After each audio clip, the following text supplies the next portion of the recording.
What do you hope to find among these trees, Igor? You tell me, my love. You brought me here. What are you talking about, Igor? Are you losing your mind? Frankly, yes. I think I might be. You came here because there's something you need to understand. Something to do with those dead trees. What they are, what they represent. They're not dead. Not entirely. The radiation from the disaster killed all the microbes, which slowed decay almost to a halt. The Red Forest is like a snapshot in time, but there are signs that nature may recover. Maybe it will, maybe it won't. Every inch of this area is still badly irradiated. Perhaps this horror will give birth to something entirely new. Perhaps it already has. New? Strange, foreign, alien, something unfathomable. New. There's more I want you to see.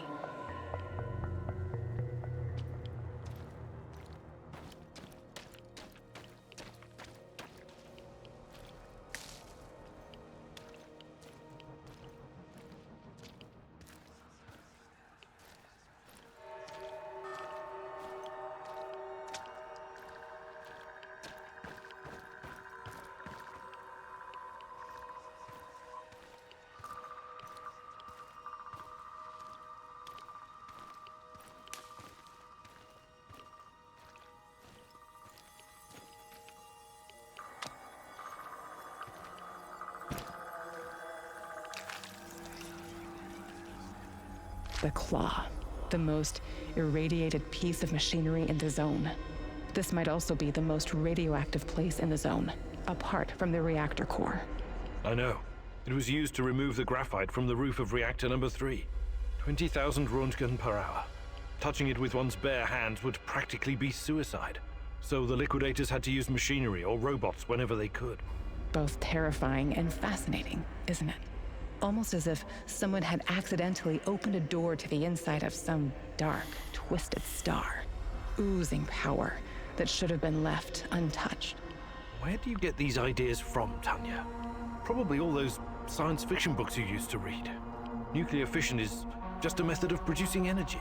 We became quite adept at harnessing it. Really? This place doesn't inspire confidence in your assessment. I know what nuclear fission is, and you know that's not what I'm talking about. I don't understand. I think you do, my love.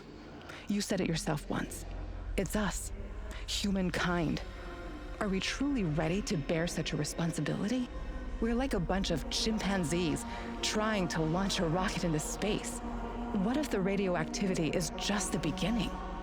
What if we stumble upon something even more powerful? Chernobylite.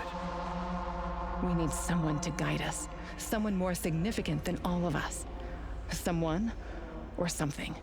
Sometimes I wish humanity had one gigantic head. What for? So it could pull that head out of its gigantic ass. Joke about it if it makes you feel safe, but it changes nothing. I'll show you.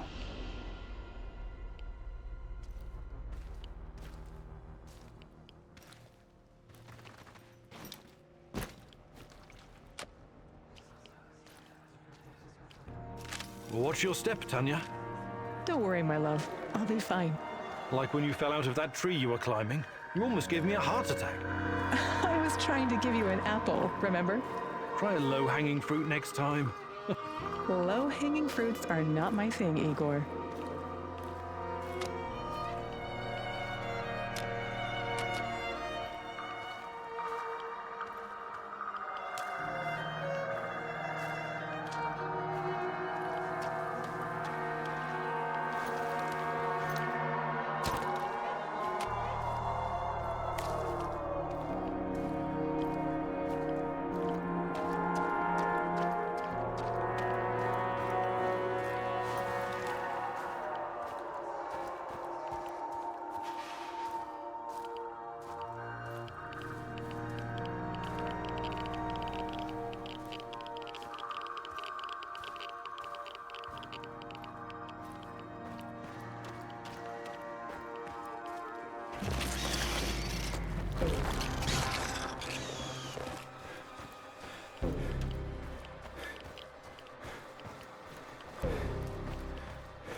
shells?